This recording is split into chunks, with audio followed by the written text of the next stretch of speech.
எப்பயுமே நம்ம சாப்பிட்ற மீன் குழம்பு, மீன் வறுவல் அவ்வளோதானா? புதுமையாக ஏதாவது மீனில் செய்யலாமா அப்படின்னு நினச்சிங்கன்னா உங்களோட சாய்ஸ் இதுவாக ஒன்று வச்சுக்கலாம், தப்பில்லை. வாங்க மீன் பொதிச்சது எப்படி செய்யலான்றதை பார்க்கலாம். இது ஒரு கேரளா டிஷ்ஷு. அதனால் இது உங்களுக்கு தேவைப்பட்டுச்சுன்னா தேங்காய் எண்ணெயில் சமைக்கலாம், இல்லைன்னா நம்ம என்ன சமைக்கிறோமோ அந்த எண்ணெயில் பயன்படுத்தி சமைக்கலாம். ரொம்ப அருமையான புதுமையான ஒரு விதமாக இருக்கும். சாப்பிட்டு பார்த்திங்கன்னா இந்த மீன் பொதிச்சது எப்படி செய்யலான்றதை வாங்க வீடியோவில் பார்க்கலாம். அதுக்கு முன்னாடி உங்களோட லவ் அண்ட் சப்போர்ட் எனக்கு ரொம்ப ஜாஸ்தியாக தேவைப்படுது. அதனால் கொஞ்சம் பார்க்குறவங்க என்னோடய சேனலை சப்ஸ்கிரைப் பண்ணுங்கள். சப்ஸ்கிரைப் பண்ணிவிட்டு பார்த்திங்கன்னா ரொம்ப சந்தோஷப்படுவேன். வாங்க வீடியோக்குள்ளே போகலாம். Welcome to Isaac creations. இன்றைக்கி மீன் பொதிச்சது செய்ய போகிறோம். அதுக்கு தேவையான பொருட்கள் என்னென்ன அப்படின்னு முதல்ல பார்த்துக்கலாம். மிளகாப் பொடி, எலுமிச்சை சாறு, உப்பு, மஞ்சப்பொடி, மீன். உங்களுக்கு என்ன வெரைட்டி மீன் வேணுமோ அது எது வேணால் நீங்கள் எடுத்துக்கோங்க, அது உங்கள் இஷ்டம்தான்.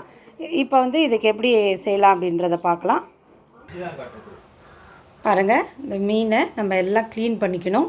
அதே மாதிரி உள்ளேயும் இந்த இடத்துலையும் க்ளீன் பண்ணிட்டோன்னா நமக்கு நிறைய தேவையில்லாத முள் இருக்காது. இந்த இடத்துலலாம் முள் போயிடும், சாப்பிடும்போது நமக்கு முள் கிடைக்காது. அந்த காரம் ஏறதுக்காக ஒரு மீனில் மூணு வாட்டி அப்படி நம்ம கிழித்து விட்டுக்கணும். அப்போ தான் இது ரொம்ப நல்லாயிருக்கும். தேவையான பொடி மிளகாப் பொடி, மஞ்சப்பொடி கொஞ்சம் எக்ஸ்ட்ரா கூட போடலாம், அப்போ தான் நமக்கு நாற்ற நாராது. தேவையான அளவு உப்பு, நம்ம மீன் எவ்வளோ வச்சுருக்கோமோ அதுக்கு தேவையான அளவு உப்பு, கொஞ்சம் எலுமிச்சம்பழத்தோட சாறு, இது எல்லாத்தையும் போட்டு நல்லா பிசைஞ்சிக்கலாம்.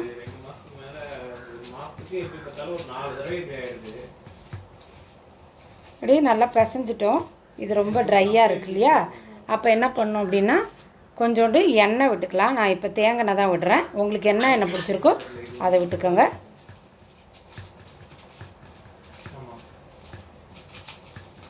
ரொம்ப தண்ணியாக்கிடாதீங்க, அது ரொம்ப முக்கியம். கொஞ்சம் திக்காகவே இருக்கட்டும்.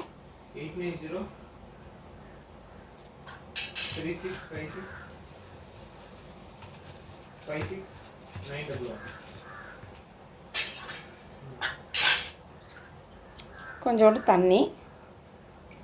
என்னன்னா நீங்க மென்ஷன் பண்ண சொல்றீங்க ஆக்டிவிட்டி தான் அது இஸ்லாம் குடும்பத்தோட மொத்தமா போஸ்ட் பண்ணிடுவோம் சொல்லிட்டு.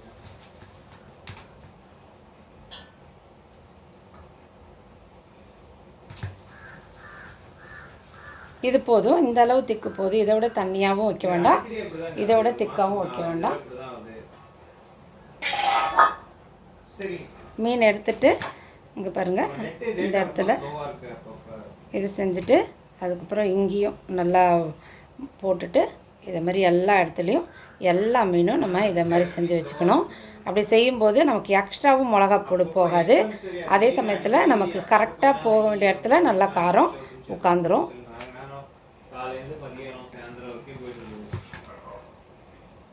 இன்னொரு மீனையும் காட்டுறேன் பாருங்கள்.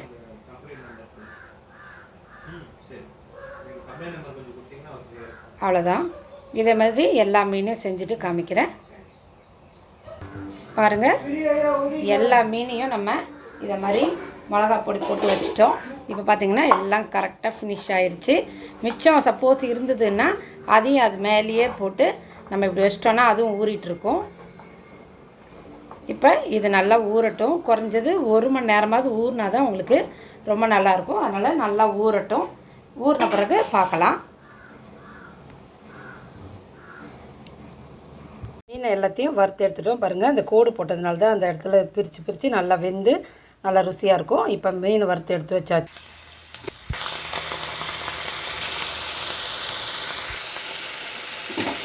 வெங்காயம் பச்சை மிளகாவை நல்லா வதக்கிக்கலாம். அந்த எண்ணெயிலே செய்யும்போது நமக்கு இது நல்லா வாசனையாக தான் இருக்கும். மீனோட வாசனை அப்படியே இருக்கும், எண்ணெயும் வேஸ்ட் ஆகாது. இதில் அப்படியே கொஞ்சம் மஞ்சப்பொடி, தேவையான அளவு உப்பு, இது எல்லாத்தையும் போட்டு நல்லா வதக்கலாம். மீனுக்கு மட்டும்தான் உப்பு போட்டிருக்கோம். இந்த வெங்காயத்துக்கு இதெல்லாம் நம்ம உப்பு போடலை. அதனால் வெங்காயத்தை நல்லா நம்ம வதக்கிக்கலாம். நல்லா வதங்கணும், ஞாபகம் வச்சுக்கோங்க. உப்புக்கு வேக வச்சுட்டு அப்படியே எடுக்கக்கூடாது. அப்புறம் அந்த மீனை கட்டி வைக்கும்போது நமக்கு சரியாக நல்லா இருக்காது. அதனால் நல்லா வெங்காயம் நல்லா வதங்கணும். இப்போ நம்ம இதில் வெங்காயம், பச்சை மிளகா, பூண்டு 3 போட்டிருக்கோம். இப்போ நம்ம குட்டி குட்டியாக நசுக்குன இஞ்சி போடுறோம்.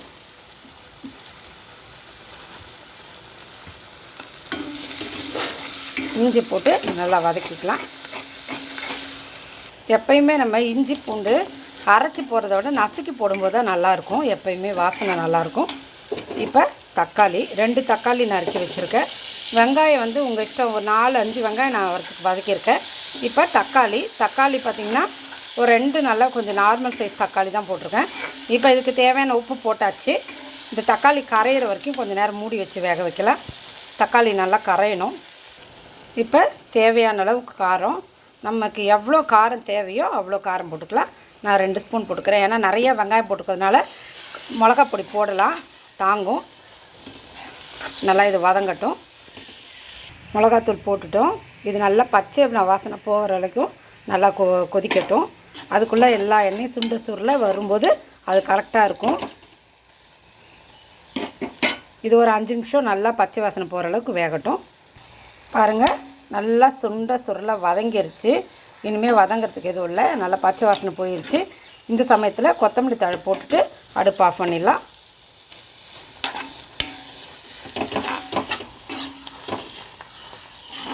அடுப்பு சூடில் அந்த வானல் ரொம்ப சூடு, இரும்பு வானல் இல்லையா, நல்லா கொதிக்கும். அந்த இன்னும் ஒரு 5 நிமிஷம் அது நல்லா ஆறட்டும். ஆறாமல் போட்டோம் அப்படின்னா மீன் அப்படியே பொங்கின மாதிரி ஆகிடும். அதனால் இது கொஞ்சம் நல்லா ரூம் டெம்பரேச்சருக்கு ஆறின பிறகு அதுக்கப்புறமா நம்ம வேலையை ஆரம்பிக்கலாம். இது கொஞ்சம் நேரம் ஆற விடலாம். பாருங்கள், வாழை இலை எடுத்துக்கணும். வாழை இலையில் நம்ம செஞ்ச மசாலாவை எடுத்துக்கணும். 2ஆக பிரிச்சுக்கோங்க. நம்ம எவ்வளோ செய்கிறோமோ அதுக்கான மசாலாவை 2ஆக பிரிச்சுக்கோங்க. பிரிச்சுக்கிட்டு அதை அப்படியே பருத்தி வச்சுட்டு நம்ம வச்சுருக்க மீனை அதில் அப்படியே அழுத்தி வைங்க.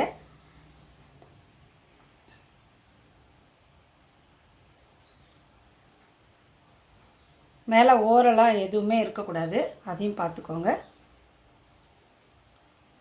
ஃபுல்லாத்தையும் நம்ம அடுக்கி வச்சிட்டோம். பாருங்கள், அடுக்கி வச்சிட்டோம்.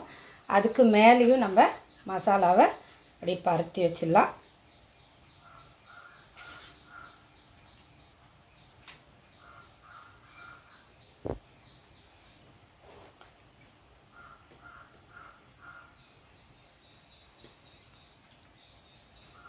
ஓரப்பாறை எதுவுமே கிழியக்கூடாது. இலை கிழிஞ்சால் அப்புறம் அந்த மசாலாலாம் நமக்கு வெளியில் வந்துடும். அதனால் அதையும் நம்ம பார்த்துக்கணும். எல்லாத்தையும் பார்த்துட்டு எல்லாத்தையும் ரெடி பண்ணி வச்சுட்டு அதுக்கப்புறமா நம்ம எப்பயும் போல் கட்டணும். இந்த பாருங்க, கொஞ்சம் கூட வெளியில் வரக்கூடாது நம்மளோட செய்கிற மசாலா. இப்படி கட்டிட்டு அதுக்கப்புறம் மேலேயும் ஆப்போசிட் சைடு, நம்ம முன்னாடி எந்த சைடில் வச்சுருந்தோமோ அது இல்லாமல் ஆப்போசிட் சைடில் நம்ம இந்த இலையும் இப்படி வச்சு கட்டிடணும். வெளியில் வரக்கூடாது நமக்கு மசாலா.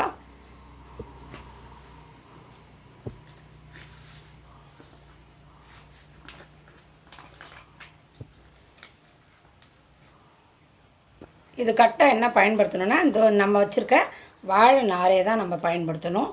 நல்லா இழுத்து பிடிச்சி கட்டிக்கோங்க.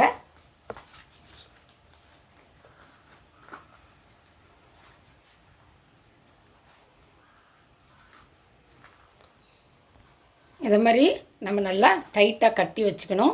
இப்போ தோசைக்கல்லில் போட்டு எப்படி செய்யலான்றதை பார்க்கலாம். நல்லா வாழை இலையில் கட்டிட்டோம். பாருங்கள், வாழை நாராலேயே கட்டிட்டோம். இப்போ என்ன பண்ணணும்னா, அடுப்பை ஒரு 10 நிமிஷம் ஸ்லோ ஃப்ளேமில் வச்சு ஒரு பக்கம் வேக விடணும். அது மேலே ஏதாவது கொஞ்சம் வெயிட் வைங்க, அப்போ தான் அது வேகிறதுக்கு ரொம்ப நல்லாயிருக்கும். அதனால் ஒரு வெயிட் வச்சுருக்கேன். ஒரு 10 நிமிஷம் ஆகட்டும். வேறு எதுவுமே செய்ய வேணாம். நம்ம தோசைக்கல் நீங்கள் ஒரு வேளை பேன் வச்சுருக்கீங்க அப்படின்னா, என்கிட்ட அந்தமாரி பேன் கிடையாது. நான்ஸ்டிக்கில் நான் யூஸ் பண்ண மாட்டேன். அதனால் என்கிட்ட நான்ஸ்டிக் பேன் இல்லை. இப்போ நீங்கள் பேன் வச்சிங்கன்னா பேன்லேயே வச்சிங்கன்னா சமமாக இருக்கும், பிரச்சனையே இல்லை. அப்படியே இருந்தாலும் அது மேலே ஒரு 10 நிமிஷத்துக்கு ஒரு சைடுக்கு 10 நிமிஷத்துக்கு வெயிட் வச்சு கொஞ்ச நேரம் வேகட்டும். ரெடி ஆயிடுச்சு.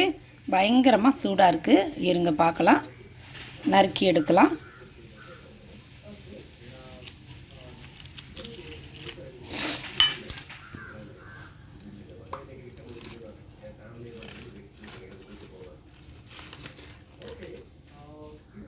இப்போ நம்ம கொஞ்சம் கொஞ்சமாக இதை பிரித்து பார்க்கலாம். எக்ஸ்ட்ரா இருந்த எண்ணெய் எல்லாம் வெளியில் வந்துருச்சு. அப்படியே வாசனை கம கம கமன்னு இருக்குது. ஏன்னா இது ஃபுல்லாக சுடுது பாருங்கள். இன்னும் சூடாக இருக்குது பார்த்தீங்களா. இலை வாசனையில் அந்த மீன் பொதிச்சது அவ்வளோ சூப்பராக இருக்கும். பார்த்தாலே உங்களுக்கு தெரியுது எப்படி இருக்குது அப்படின்ட்டு. மீன் அதோட இந்த மசாலா எல்லாத்தையும் போட்டு சாப்பிடும்போது அவ்வளோ ருசியாக இருக்கும். இப்போ ஒரே ஒரு மீனை மட்டும் எடுத்து சாப்பிடுவோம். எப்படி இருக்குன்னு பார்க்கலாம். பாருங்கள்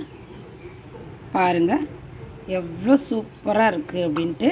இதை மசாலாவோடு சேர்த்து சாப்பிடும்போது அவ்வளோ அருமையாக இருக்குது. உள்ளே பாருங்கள் எவ்வளோ அழகாக கலராக வெந்திருக்குன்னு. இந்த வீடியோ பிடிச்சிருந்தா லைக் பண்ணுங்கள், ஷேர் பண்ணுங்கள், சப்ஸ்கிரைப் பண்ணுங்கள். நன்றி, வணக்கம்.